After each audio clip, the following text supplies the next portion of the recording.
Hello বন্ধুরা, আজকে আমার মেয়ের জন্মদিন, তাই ওকে ঘুম থেকে উঠেই ওকে সারপ্রাইজ দিলাম। ওর প্রিয় প্রিয় খাবারগুলো দিয়ে ওকে ব্রেকফাস্ট দিলাম। এটা পেতে খুব খুশি। তারপরে লাঞ্চে ছিল, আমরা নিজেরাই সব মিলে রান্না করলাম। আমি আমার যা দুজনে মিলে রান্না করেছিলাম ওর পছন্দের সব জিনিস। এইগুলো সব সাজিয়েছে আমার যা, সব ওর জন্য সাজিয়ে রেখেছে। এখন সব আশীর্বাদের পালা চলছে। এখন ওর বাবা আশীর্বাদ করছে।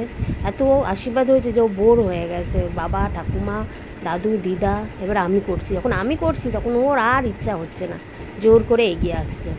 পাশে একটা ব্যাগ রেখে দিয়েছে, সেই ব্যাগের মধ্যে যে যা টাকা দিচ্ছে আগে ব্যাগের মধ্যে টাকাটা ঢোকাচ্ছে। তো যখন আমি আশীর্বাদ করতে গেলাম ওর আর ইচ্ছা নেই আশীর্বাদ নেওয়ার। ভাবছে কখন আমার দাদা আর দিদি বসবে। ওর পাশে দাদা আর দিদির জন্য পাতা হয়েছে, সেমভাবেই সাজানো হয়েছে, কারণ ওরাও বাচ্চা। তা ওকে আশীর্বাদ করে ওদের খেতে দেওয়া হবে, তারপর ওরা একসাথে খাবে।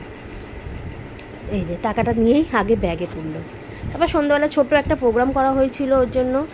সন্ধ্যেবেলা এই যে আমাদের পাশেই একটা মাঠ আছে, এই মাঠেই প্রোগ্রাম করা হয়েছিল। কেক কাটা হচ্ছে, সব রেডি করা হচ্ছে। এখনও কেক কাটা হয়নি, সব রেডি করা হচ্ছে।